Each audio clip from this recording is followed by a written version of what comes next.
Welcome everyone to this special edition webinar. I'm super excited. We have Maddie Corman from Accidentally Brave. If you haven't already done so, please watch the video. I watched it and was so moved by all, in all the emotion ranges. And we also have Melissa from WeTonglen here for this. I'm going to keep it brief, seeking integrity. We have lots of resources. We want to help with the healing, but I want to maximize our time. So I'm going to turn it over to Melissa and Maddie to get started. Well, I just have to say I am so excited to do this because Maddie has been with me, not connected, but spiritually since the beginning of my journey. And to finally get to talk to her and tell her story, have her tell her story is really, I'm just excited. So, Maddie, why don't you give a little background and how you started and Thanks, Melissa. I'm excited and scared, and proud and ashamed and lots of different feelings right now. Uh, it feels really great and also really weird to not be able to see everybody, and I love that you can keep your anonymity.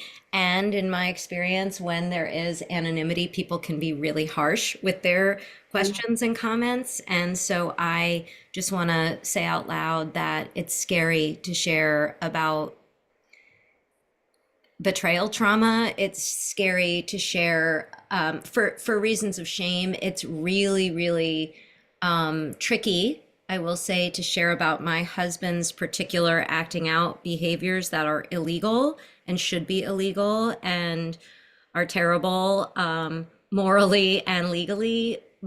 And I share about my experience. I try not to, certainly aware of the victims of illegal any and all child pornography and any illegal pornography. I just want to be really clear that that is a terrible, terrible thing, and there are many victims. I speak about my experience. I can't tell my children's story, but I do talk about what it is to be in a family that has this happen. And Melissa and Tammy, I really want to thank you for the work you do when coming up on 10 years, not quite 10 years, probably about 9.5 years ago, my whole world exploded, imploded in a matter of minutes when the police arrived at my house and arrested my husband. I had no idea that he was looking at any pornography, let alone anything not legal. I also had no idea that there was such a thing as sexual compulsion, sexual addiction. It sounded like, and I'm a pretty with it gal. I read a lot. I'm educated, and I have a lot of friends of very varying, every kind of religion, every kind of background. I'm an artist. I'm very open. I just didn't know anybody that had been through anything remotely like this. And even though I am aware of 12-step and recovery and addiction, and I didn't even know this was a real thing, and it felt so lonely. And so when I look at WeTonglen and Seeking Integrity and some of these other organizations that I've been lucky enough to find, I didn't know any of them. And I was shattered. And I was not only shattered, I was just so lonely because I didn't know that anyone else was feeling the way that I felt. So I certainly in those early days wasn't like, maybe a one-woman show. Like, that was the last thing on my mind. I was like, who has to get to the dentist, and are we able to keep the house, and can I be in this marriage, and are you safe, and are you a safe person that I love so much, who's been my partner for 2 decades, and who are you and who am I and who's feeding the kids? Like, there was no thought of how can I be of service, because I could barely catch my breath, metaphorically and literally. I was having trouble breathing. So I would say maybe a year or so into this, it occurred to me that I am a person who tells stories, true, sometimes other people's stories, sometimes my own story. And I couldn't find anything that reflected what I was going through and what my family, but really what I was going through. I couldn't find characters like this. I couldn't find descriptions. And I thought maybe one day if I can write about this and perform it in such a way that could be helpful because it could show the real depth of this pain. And then I was actually experiencing down the road after I started to write it, which I'm experiencing a lot more of now, some actual gifts, some actual miracles. And I was like, nobody talks about those either. And I'm sure there are other people who do, but I couldn't find them. And what I did not want to do is only this part. I didn't want to do a TED Talk where I may look sloppy, but like this took a while. Like I put on my mascara. I have a little Jones Road glow thing that I set my camera up. You know, I want to present well for you guys. There was nothing like that about this experience. And I wanted to actually take you with me onto the bathroom floor, because that's the part that was the loneliest and that I didn't know anybody else felt. And as I started to find my way, at first with other women at Family Week, I was, some would say not lucky, lucky, whatever. My story is that my partner was able to go very quickly to rehab, 45 days. And that was really challenging in its own way. But at the time, it was pre-COVID, and there was a Family Week. And those of you that have seen the film know that that was really helpful to me, very much because I got to see other people going through this. And nobody's story was the same, but these women were having similar feelings. And the men that I met were actually equally important, because I had enough detachment from them to see these people who I actually thought were really good souls and who loved their partners and who were devastated by what they had done. And because you weren't my person, I could see that this was an illness. But the women, getting back to the women, just gave me this little teeny bit of community that had been stolen. You know, addiction is a thief, and this addiction has stolen so much, not just from the addict, but from the people in the addict's lives. And for me, it was sense of safety, sense of community, humor, delight, innocence, so many things. And being with these other women, and then keeping that little text chain. There were probably just 3 or 4 of us. And then starting to go to meetings and finding a therapist who specialized in betrayal trauma and sex addiction. It was like these little glimpses of, I'm not the only one. And it gave me some burning desire to create something that I didn't have for myself. So that was the intention. The intention was, and someone very, very early, because my story was so public, I mean, within 24 hours, it was in all the papers. And even though neither of us are very famous, anybody who knew us was going to either read it or have it texted to them, or were getting phone calls from people. So within the community that I exist in, there was someone who, though I didn't know, found out about this story and was generous enough. And her story is completely different, except it's not. There's no legal ramifications. There was a little bit of some public shame, but the acting out behavior was very, very different.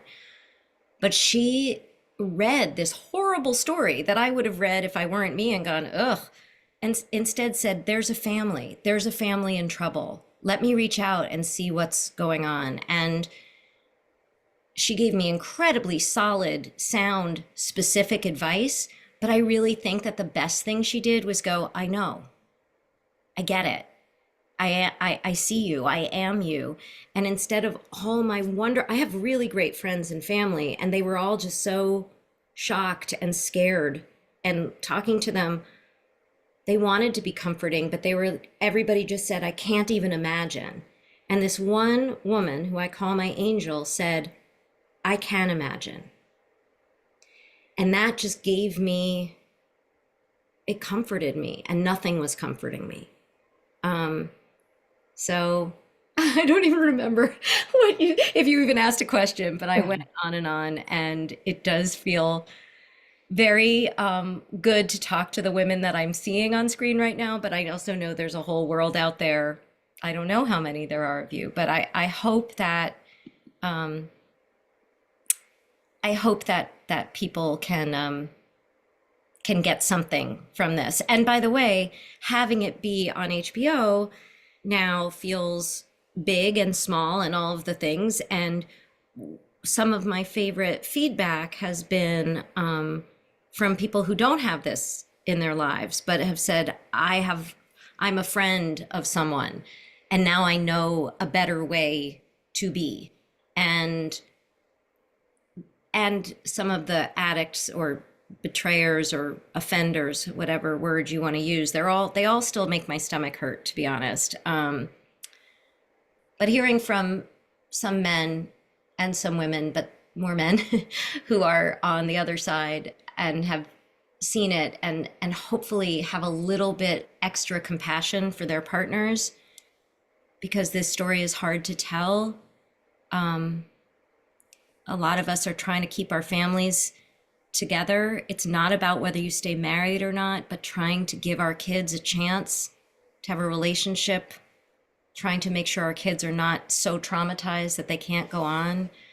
And we need a little bit of attention and care as well. So that's how I got here. When I was watching it, like I saw tears running down your face, and I know those. I think you're a great actress, and I know those were real. And then like all of the emotions that you went through, and I thought, I hope, because I heard the message of like, I'm doing this to be of service, and I was like, I hope other people give themselves permission to experience those things and to reach out. I heard how important your angel was, and I think WeTonglen has been created specifically to be those lifelines and go, you're not alone. You don't have to be isolated. This is very isolating. And like you said, you didn't know anything about it. Nobody knows about this stuff until you have to. And so yes, having resources so that there are lifelines, so that people don't feel that they have to just be alone and in shame.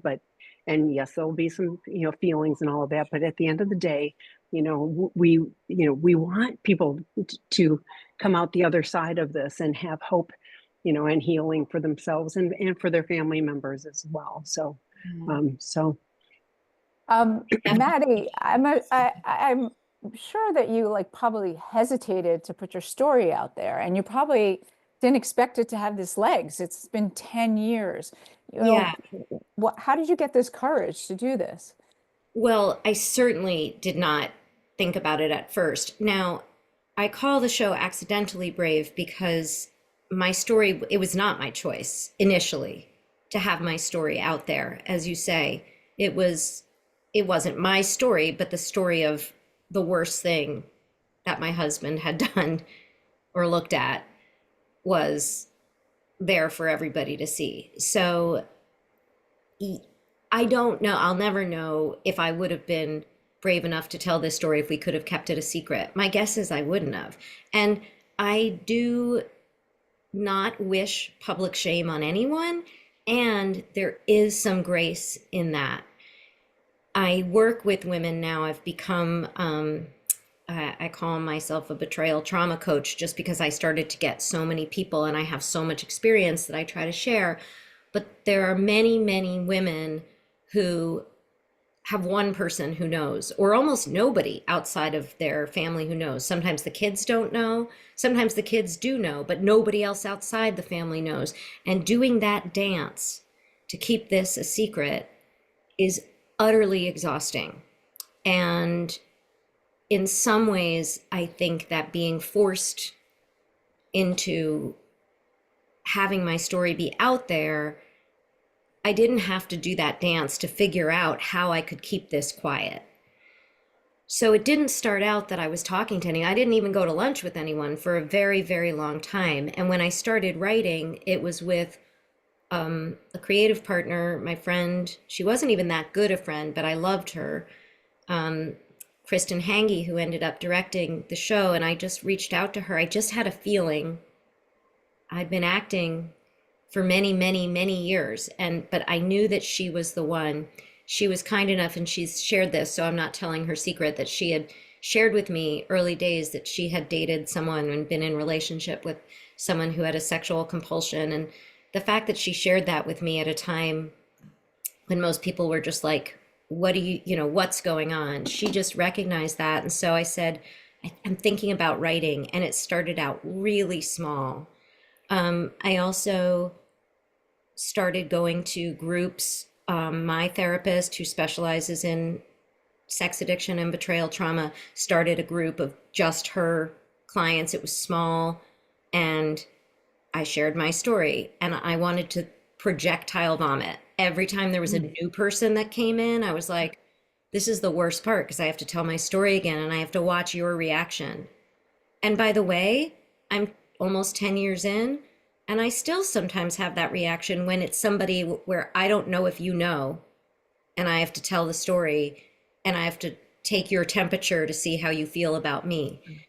And I've had to stop doing that so much because I can't control how you feel about me. But boy, do I want to try. So Melissa, that's a really good question. And the answer is, I went to Family Week. We shared our story there. I went to S&On meetings and I shared my story there, but slowly. I didn't want you to know the worst part of it. And I didn't want you to know things like, well, I sometimes wish that my husband just died, because that would be so much easier. I didn't share that at first. And then when I did share something like that in a meeting and people started nodding their heads, it gave me a little bit of comfort and a little bit more bravery. And then because my story was so public, I had people that I never thought would reach out to me and say, there but for the grace of God go I, or my father died of addiction, and I understand, and I don't know what's going on with your family, but I love you. So because my story was more public even before I made it even more public, I had the grace of hearing from people who were kind and understanding. And even when I started writing, I never thought I would perform it out loud. It was almost just for me. It was more like, it was therapeutic. And then I thought, well, maybe I'll share this with my family, not my immediate family. My kids still haven't seen it. They're like, we lived it. We don't want to see that. But it was so hard to explain to people what was going on. I also think there was a part of me that once I made the almost decision to stay, I had like half of me out the door, then maybe 3/4 in, then I still had like a toe or a pinky out. And I didn't want there to be this narrative that, well, Maddie just stuck by her man and that's who she is and that's what this is. And that's not what this is. It's so complicated. It's so nuanced. And so I got brave and then scared and then brave and then scared. And believe me, on opening night, I was like, how did this happen? And I would really like to say, and I know there's a big part of this that is true, that I did it for service, because I did. And I was like, even though people are saying terrible things, which they did, or will feel terrible, like, I want to help people. And that is true. And it helped me. It helps me to tell the story again and again and again, because it reduces the shame. And it's true. It reduces the shame and it adds to acceptance. I hate that this is my story. I don't love it at all. I still hate it. And it is my story. My mother died when I was really young, when I was 16. And I was like, that's not going to define who I am. Well, guess what? At 55, I can tell you that is a major part of who I am, that I lost my mother at 16. And I just was so scared to say, I'm not okay. I'm so sad and I'm so broken by that I didn't deal with it for a long time. This does not define who I am, but it is a big part of who I will be for the rest of my life. A survivor of betrayal trauma, someone who has faced and continues to face public shame, someone married to a sex addict in recovery, someone dealing with a family three children that were traumatized. Not by I want to be really clear, my husband never was inappropriate with any person, and certainly not our children. But the police coming to your house at 5 o'clock in the morning and finding out that your dad is this person that you didn't know, and dealing with all the ramifications of that is certainly traumatizing. So that's part of who I am forever. And there's been some really amazing parts of it. The women that I have met are so awesome. I will start to look at your questions, but a very common question I get is, how many friends did you lose? And I really have started to reframe that question, which is just to tell you, those of you, especially those of you in early recovery, I have deepened the friendships that were already there. And I have met the most incredible people, not the dregs, not the scraps, not the, well, we've both been through this, so I guess we have to hang out. Like, I don't know why God or the universe or Buddha or whoever picks this for certain people, but the people I have met that are trudging this path are phenomenal. And I am proud to be a member of the groups that I am. I don't wish it on anyone. And I am proud of the women that I know, and most of them doing this very quietly and without anybody applauding at the end of 90 minutes. And the men too, the addicts too. It is not easy. It is not easy. And it's not easy to stay, and it's not easy to leave. It's not easy for, I'm sure, my husband to, especially in the early days, to sit and look at the person and the people that you hurt the most. Sorry, my dog is here. No apology necessary. Adorable. Yeah. So anyway, I want to make sure, I feel like I want to make sure that people who have questions, and I'm going to try to keep my own boundaries, which is not something I'm great at. I'm going to mute for a minute while my dog barks. So maybe I'll take a peek at the, oh gosh, I see there's a lot. There are a lot, and we'll go through them to the best of our ability, and we'll just see how far we get. So the first one was in reference you talk about we can't have pumpkins. So the first question is, why can't you have pumpkins? Well, I will already say that question hurts my heart, because what I don't want to say, because sometimes people don't know this or notice it, but my husband is a registered sex offender. And he's on the registry, and now we can have pumpkins again. But where we lived at the time, and he was on probation, one of the rules is you can't put out Halloween decorations. Anyway, he's off probation. And we'll also share that he has gotten his license to be a therapist, and he works with addicts of all kinds, but mostly people with sexual addiction. And we can have pumpkins. Now I don't even want pumpkins that much, but it was an example. Also, my children are much older and they're not so into Halloween, but it was just another example of how many things get taken away, and how, to be honest with you, I don't even know if my kids knew that we couldn't have pumpkins, because we'd just go to somebody else's house, or I'd make sure that week we were staying at my mother-in-law's place, because I so badly wanted to keep things the same and normal for them. So that's the answer to that. What a lot of work for you to try to keep while you're trying to deal with your own feelings and everything else too. So yeah, there's a lot of grief. How do you regain your self-esteem, feeling of attractiveness? I'm sure you get this a lot.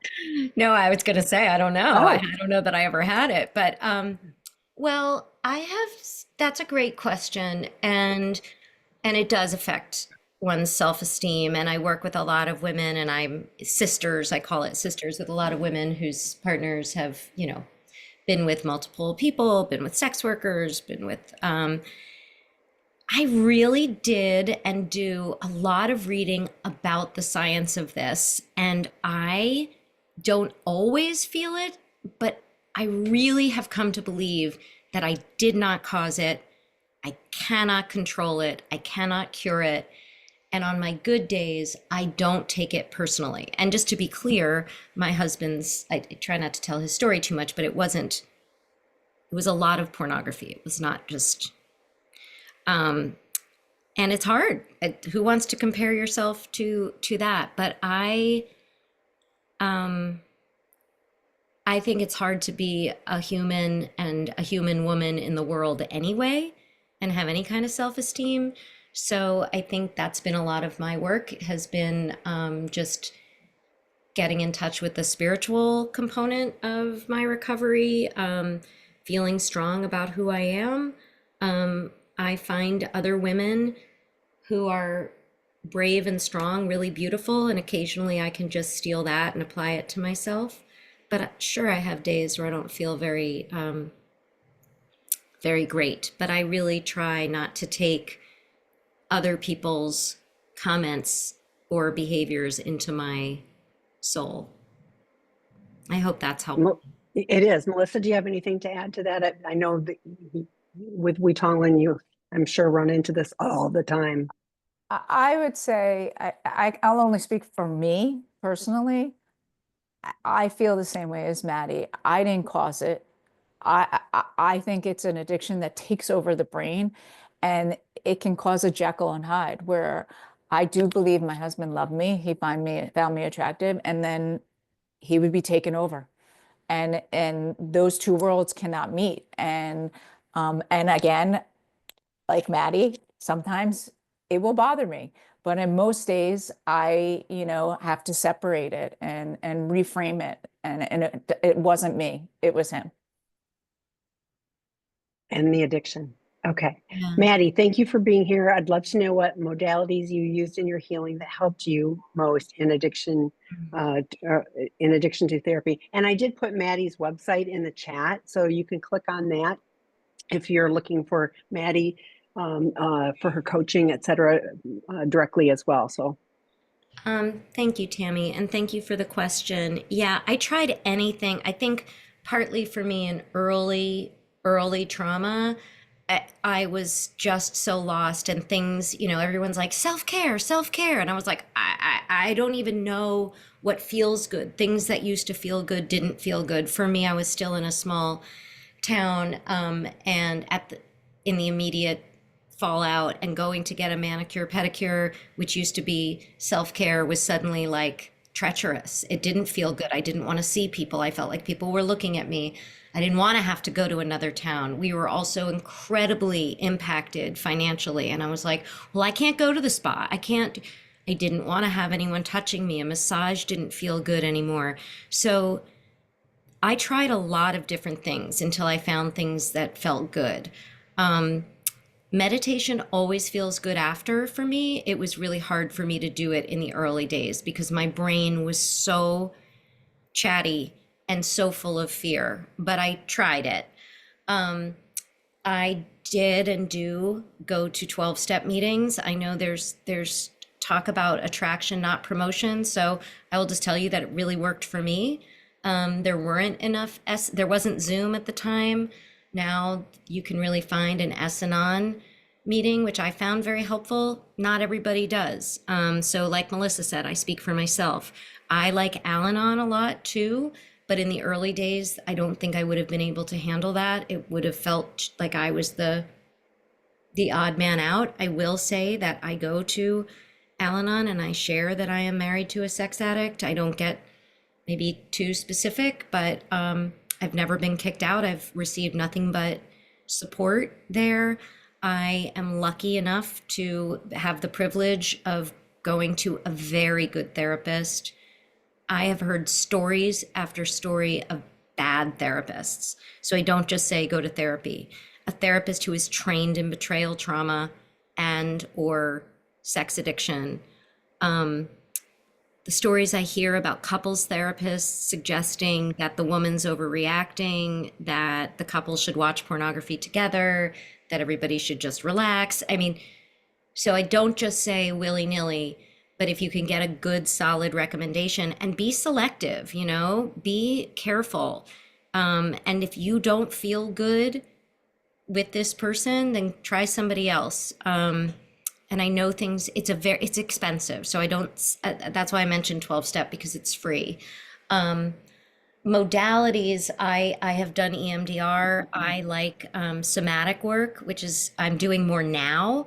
I wasn't ready at the time. I don't know if you've noticed, but I'm a talker. I feel in some ways like I've talked enough, and now I want this trauma out of my body. It's still there, but I do that kind of work. I was very drawn to nature at the time, and that was very healing. Groups for me were vital, and then meeting and talking to people who had been through or were going through something similar.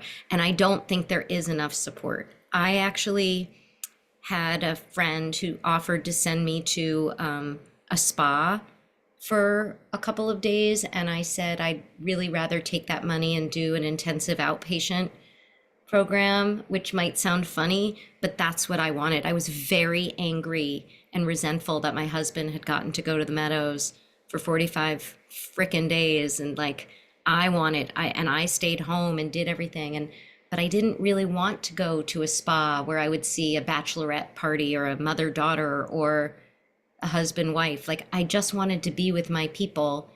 And I did do a 5-day intensive outpatient. And I found that helpful. I did. I found reading about the addiction and about recovery helpful. I found my old I love bad TV, and that wasn't helpful at the time. Even watching The Bachelor made me so sad. So I had to find more spiritual books. It was also very triggering to watch certain television shows. So I answered beyond what your question was. You were asking about modalities, but that was what helped for me. And I really have known people that have used all different kinds of things. But if there were a pill I could have taken, I would have taken it. I am not against medicine, but those anti-anxiety and antidepressants at the time were not helping me. I felt the same on them and off them. So, and it was slow. It was slow. I wish I could say that then I felt better. Even when I was doing the show, there was still a lot going on. And still there's stuff going on, I'm not, but I do have delight in my life, and I know I want to get to more questions, but I find it really, I want to say that we didn't talk at the end of the movie, the end of the show. My story is about the first couple of years, and now I'm many more years, and I am married. I am happy. I am not happy all the time. I am not happy with my partner all the time, but I have moments of serenity. I wasn't even going for happy. I was going for like baseline, not horrible.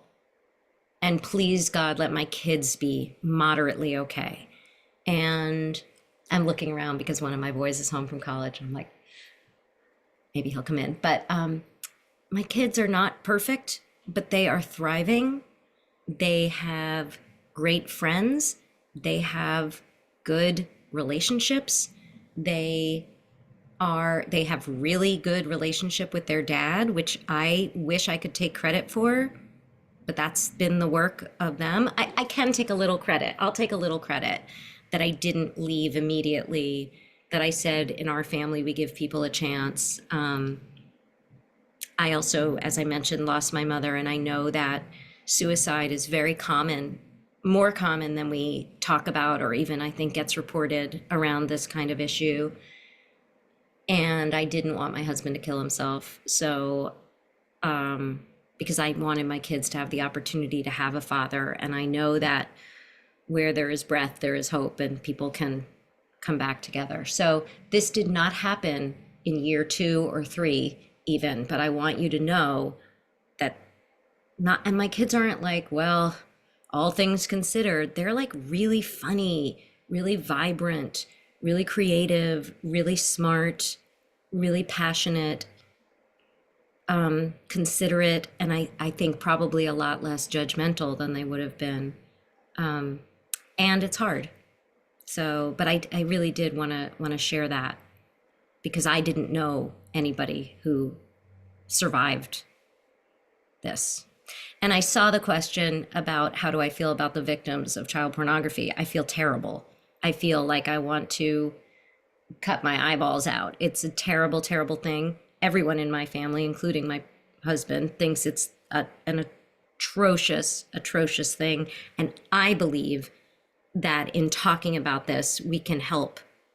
I believe that nobody talks about it, or not a lot of people talk about it, or we say, well, nobody does that except terrible people who are evil. And that's just, in my experience, not true. There's that material is out there. I have strong opinions about almost all pornography. I think it's really dangerous. I think it's a gateway drug. That's just my opinion. But of course, I feel terrible, and I give part of any earnings I make to an organization that helps to stop sex trafficking. So that's my feeling about that. Thanks for sharing that. You know, and going back to the first question too, you shared like the transformation. Like it wasn't like, well, I did this at the very beginning, and then I did this, this, and this, and you're still looking at, well, what do I need to do now? Now I need to do some more somatic. So just like you're talking about, that this is a journey. It isn't like there's a prescription that you just do 1, 2, 3, 4, 5, and then poof, it's all magically done. But you were also aware of like, okay, right now, this is what I need. Melissa, anything to tag on with that?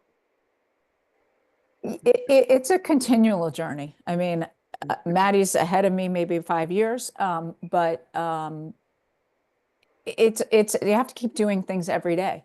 I mean, I still go to groups, I still talk to people, I still read things, and so does my husband. Like, you know, and I still connect because it makes you feel not alone. Yeah. And there are times, you know, you go in waves. I agree with that, Melissa. And there are times where I'm really activated or triggered, and we have to go back. The other thing is, I talked about what I did. I think in my experience, there's, you know, the addict has his or her recovery, the partner has his or her recovery, and then the marriage has recovery, and the family has recovery.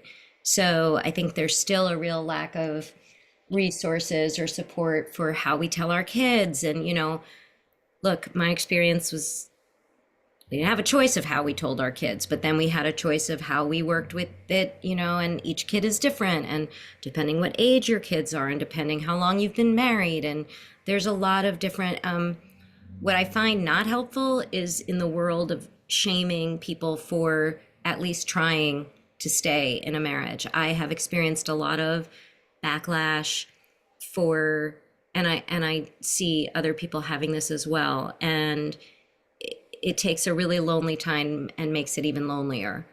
And, you know, my husband and I did not do couples therapy right away. We did our own recovery work. We did meet occasionally with either his therapist or my therapist. I feel really strongly that the betrayed partner has a right to know what the plan is, the plan for recovery. You know, I mentioned that my partner did do an intensive inpatient, which I think is an incredible thing. I know a lot of people can't afford the time, all of it, but this was really, really helpful. And it was helpful for me to learn about what was going on in the brain and all of that. So. And you also shared, you did your work. I would need to go to an intensive, and I did put, we have an empowered women's retreat, another one coming up in May. And guess what? That is just for the empowered women. It is, you know, it is not talking about him or what he is doing or not doing. It's, you know, it is about healing. And so for the women who are willing to do that, which I hear you, and I know Melissa well enough, you guys did, you know, you've continued to do the work for your healing, regardless of what life is throwing out. So I honor both of you with that. Thank you, Tammy. And I also want to say it's really hard. It's also like, well, who comes first and what is doing my work? And but in my experience, if I didn't do it, I would start to just I would just get so dysregulated, and I would be the crazy one. And that was the other thing. My kids were like, take it easy on I was like, wait, what?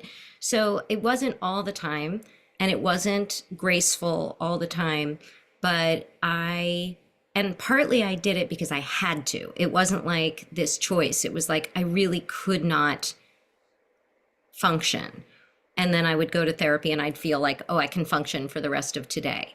Or I'd make a call. So it wasn't like this empowered choice. It was like I had to. But I love the idea. I'm so glad to hear you're doing that for women, because not only will that week or weekend be empowering, but it gives you that community that is so vital. Mhm. And I'm actually also doing, it's sold out, but I'm doing my first intentionally brave retreat where we're just taking, it's Marnie Breeker, who's a therapist, and I are taking a bunch of women. And it is about, yes, of course, we will feel sad and mad together. But I find that it's easier for me to access delight and humor when I'm around people who also get what's going on. So hopefully we can have both of those things. And I'm And yeah, it is. Yes. Yeah, and processing through, not, magically erasing, but processing through, and it doesn't mean it's gone forever, but like, wow, the healing that, and you and Marnie, I know Marnie well too, and the ability to help, just give a little more bandwidth, for people, I think is, a great thing too. So, I was okay, just going to add, I go just ahead, wanted to add, please. it's Yeah. such a lonely Yes. addiction. And to get on, I mean, for me, finding the Seek Integrity groups was a lifesaver. And to get on those groups and hear other people's story and go, oh my God, that's something that happened to me. Oh my, like there was like something, that made me feel like even though I didn't want to be part of this group, I was part of this group and I understood, and they understood me. It's so doing Well, these and even groups though the circumstances and situations, but like Maddie said, it's the feelings. I can relate to the shame. I can relate to the wondering about like all of those things, the loneliness, all the feelings are where they intersect. And, and again, WeTonglen has Yeah. created a space to connect too. I think a lot of people also, once they get through the first couple years, are like, okay, I don't want to be here anymore. But I think it's really important to see examples of long-term recovery. And, I am not in my husband's face all the time, but as far as I know, and from what I can see, he has 10 years of sobriety. And I didn't know anybody that had that. And I didn't know a marriage. I didn't know what a marriage that went through this could look like. And so I am not always the wisest, but just to say, look, we're here.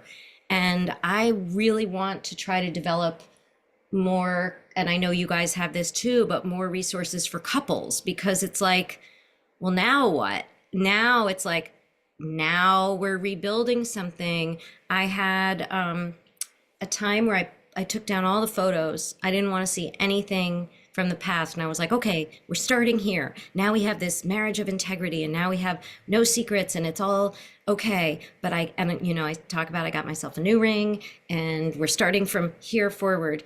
And because something that we don't talk about a lot, or at least I didn't hear about a lot, is how our history is just taken from us. We don't know what's real anymore. And that has softened in me in the last couple of years, I would say. And I can look back and I can go, oh, that was beautiful. But that's such a big part of the grieving. And I still get upset about that sometimes. And it still comes up. But I have tools. I have a coach. I have a sponsor. I have friends. And I still forget to go there. Sometimes I saw someone ask me about the drinking, and I was like, yeah, whatever gets you through. But yes, I'm not sober. I'm not a sober person, but I'm trying to feel okay. But I think that I have healthier coping mechanisms. I do still get triggered. I mean, the movie that won the Oscar last night is about a sex worker, and my movie, which is amazing that it made it to where it is, but you can't know, there's no advertising. It took a lot of work to get it to even be seen. You know, there's not a lot supporting this part. And there's a lot in the culture right now. There seems to be a lot of fiction and nonfiction about throw the bastard out and everything's okay. And again, I want to be clear that I do not advocate staying with someone who's in active addiction. I don't advocate staying at all. But the thought of at least trying to work on a family unit and trying to believe that there is such a thing as recovery feels like we don't get enough stories about that, or examples of that. So I'm really proud of those of you that showed up today, 112 of you, who maybe like 4 of those people are just here to be like, there's that crazy lady that stayed with that guy. But I bet that at least 100 of you are working your butts off. And it is not easy. And the rewards can be so great, really great. And I really have come to believe that some really good people get taken by this terrible addiction. And it just, it's just crushing. But I do believe there is hope. I do. I've seen it. Hopefully I am it some days. And it's life. I mean, you're doing life. And yes, you had, you know, a really bad betrayal. You also lost your mother, the grief. And even with the, you know, you talk about, you know, if you know, the myth of, if I just get rid of the, I'm going to use the word bastard. If I get rid of the bastard, then life is all going to be good. And I was like, there's still so much grief to go through because it's still the loss of the relationship and everything else. So there is no magic fix. But, you know, you leaned into staying and you've leaned into doing, you know, the work, you know, for healing yourself too. So yeah. And listen, I just saw a question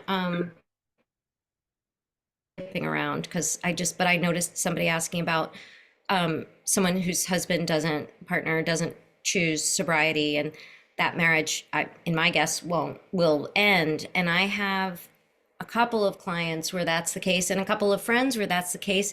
And the work, unfortunately, you still have to do the work. You know, I lay on my therapist's couch and I said, I've got 6 months to figure this out because I'm not getting any younger. And also, doesn't everybody get divorced if this happens? And she was like, take a breath and let me tell you that whether you stay or whether you go, and that was everyone's main question. Are you staying? Are you going? Are you staying? Are you going? And she just cut through that and said, you will have to do this work regardless.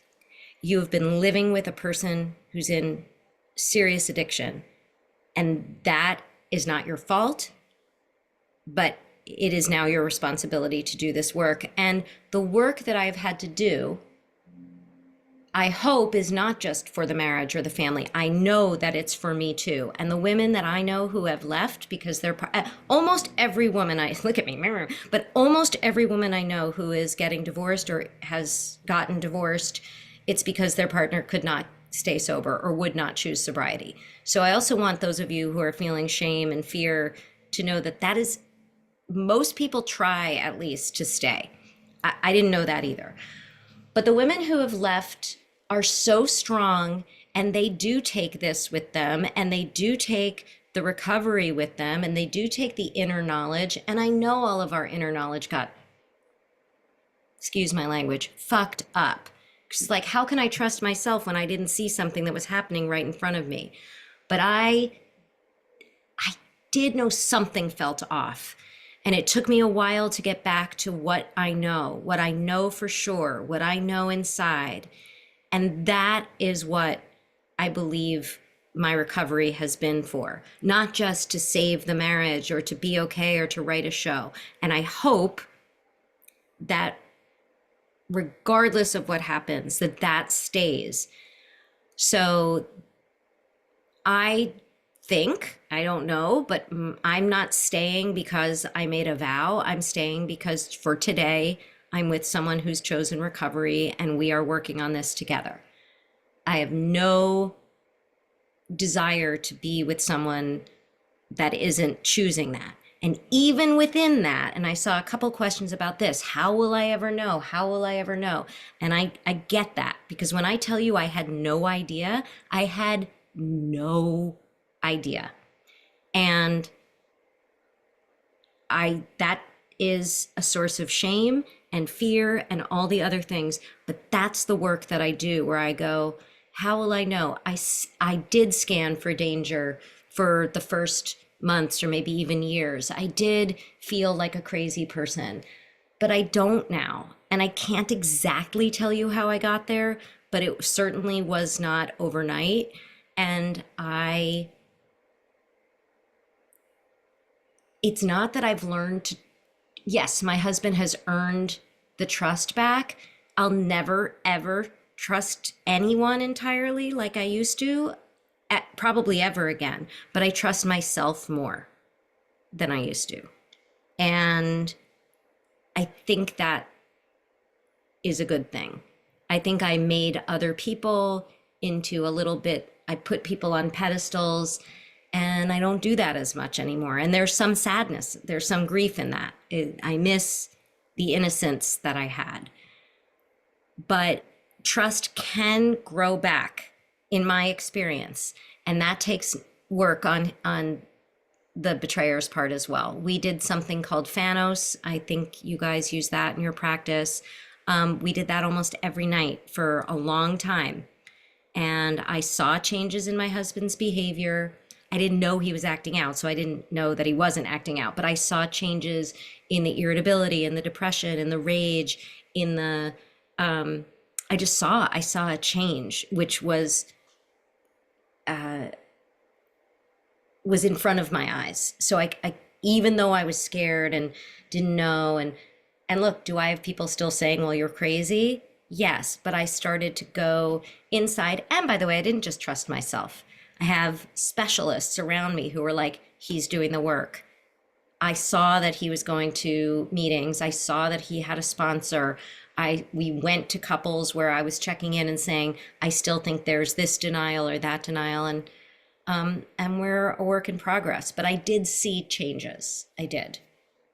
It wasn't just like, I'll trust it, you know? Yeah, no, and I hear you being truer to yourself, regardless of the outside noise, other people's, opinions, reactions, whatever, and choosing, this is the level I'm going to trust, other people, and taking care of yourself, but not I can never trust anybody ever again, which is, an easy place to go to, particularly early. Melissa, do you have thoughts about all of that? I was just going to say that I know some women may say, how do I know? How do you know? And we're saying, you'll know. They become a different person. They're the person that you thought they were when you met them. And then this addiction got worse and worse and worse and took them over. And it takes time and it takes a lot of work on both sides. But you do know the empathy comes in, the way they open up and share with you, and they become a different person. Yeah. A better person. And me too, I'm not going to 100% trust either. I mean, that was taken away from me. But little by little, day by day, it does change. Yeah. And just for those of you who are watching with a partner, please be gentle with the betrayed partner. This takes a while. One of the biggest struggles we had in our early time was, I think my husband was so relieved to be in recovery. He wasn't keeping secrets anymore. He was going to a ton of meetings. He had lost his job. He's going to a ton of meetings. He had been to this rehab. He had all these friends. He was praying. He was doing affirmations. And I was not there. And one might say he was further along, but it's just a very different timeline of healing. And the times where I felt, even picked it up, whether he said it or not, that like, let's go, are you still upset about this? Like, I'm sober now, what's the problem? It sent me back, it sent me backwards. And it made me feel so lonely and so angry. And the anger that comes, I had never experienced anything like that before. The physical manifestation of rage that just felt out of my control. So I did, work really hard on that. It's not like now he never does anything that makes me mad. That's not true. I would feel I don't know any humans anyway that would be able to say that. So and yeah. I think, there's a lot of hurt that manifests in other ways. If I asked my husband to do the grocery shopping and he came home without blueberries, that was a huge, devastating blow to me. And he would be like, I forgot blueberries. And I'd say, I can't even explain it. But then when we would use our talking points correctly, I would say, when you forget the blueberries, I make up that you don't take my needs seriously. And about that, I feel devastated, terrified, furious, because when the person you trust the most betrays your trust, it takes a long time to build that back. And even if you don't build it back, just building it back in yourself, so if there's anything, I know, gosh, the time is going, but like, please be gentle on your partner if she is going through this or he is going through this, and please give yourself some grace. It's not easy at all. And I agree with someone who said it's brave to stay, it's brave to leave. There are women and men, betrayed partners, who go to bed who go to the hospital. I understand that. This is not easy. So really, and for those of you that are triggered by whatever I've said, I hope you can take it easy the rest of the day. And I really, really hope that something I said resonated with you today. I don't know how much longer we can go. I mean, I have time, but We can go a couple more minutes, but yeah, there is another meeting a little bit later, but we're still good for the moment. So, um, so I have put a few links, the drop-in group. So separate great. from 12 step. They are not 12 step. They're a safe space. Melissa had mentioned them. We have one specifically, moving on alone, for those that have one foot out the door, have left. It's a different dialogue. It's not about trying to heal the relationship. It's what I need to do to take care of myself. We have an expert residential treatment program, 14, 21, or 28-day length of stay. It is holistic. It is very specific. Dr. Rob works directly with clients. It is an opportunity. We have lots of guys who have gone to, other programs and from all over the world that, come and get that help. For those that need a higher level of help and can, take the time and have the funds to be able to afford it, it is a gift, and not everybody does. But to Maddie's point too, of like, why aren't you over it? I feel relief. An addict knows they've been having this whole secret life for years, usually decades, and a partner doesn't. And then there's discovery. And so the timeline is completely different, and it's unfair for addicts. And I know, I get it. It's like, this is uncomfortable. I want to get through this, but it's like, I want this to all be past, let's, look how good I'm doing, and I always say, just not doing what we weren't supposed to be doing in the first place. We don't get a gold star, and our loved ones, are still in the wreckage of, what our behaviors have caused. So this is challenging, from that standpoint. So you have lots of questions. Is there any? I'll let you pick a couple if you want to pick which ones, because you're scrolling through them. So while Maddie's reading them, I please, just wanted to add that before we go, is that it's Maddie's story. And sometimes it's easier for the betrayed partner and the addict to see someone else's story to resonate with them, especially the addict. I know that my husband saw it in New York, and then I was away last week and texted me that he had just turned on HBO and it was on, and he texted me, "I'm really sorry. Like, I'm watching accident, and I'm really," because it's someone else's story, but he can see the impact of it had on Maddie, and it reflected the impact that it had on me. So, I mean, especially for those who are betrayed out there, to watch it, and maybe it's hard for you to see what your wife or your partner, but if you watch Maddie, you can see how it reflected on her, and then it may resonate and show how this is affecting your partner. Yeah, and I Well, really, and she shared that about seeing the other addicts too. Couldn't see it with her husband, but could see it with them. So, I agree, Melissa, that it's like one step removed. So, and it's really tricky. It's tricky loving somebody who has this addiction because we are so angry and hurt, but then we're also aware, and most of us caregivers, and aware that if we get too upset, well, will that upset the addict and make them act out again? And also, I've heard from a lot of partners, my husband just doesn't get it. He just doesn't get how hurt I am. And I think that even with my own partner, seeing my hurt and anger, especially, the anger was like, ah, but I agree with what Melissa said, that seeing somebody else's story can allow for some more compassion. And I think that's why some couples groups are really helpful too, and just to see that. And I hope that, and I hope that people do, I absolutely respect anonymity and I would never out anybody, but I think we also, as we get a little older and braver, we do need to start talking about this, because the other thing is, you guys would be shocked, or maybe not, how prevalent it is. Because I'm so forward facing about it, I hear everybody's stories, and I thought I didn't know anybody that had ever experienced anything like this. Guess what? I did. It's just that anybody who can keep it a secret keeps it a secret. But we're as sick as our secrets, right? And then we don't have this community. And again, I respect anonymity, and if you tiptoe outside of it, you might find that there's more support than you would think, that it's going on everywhere. I mean, it's terrifying, but and sharing with each other, like, how do we talk to our kids about this? How do we prevent this from happening? I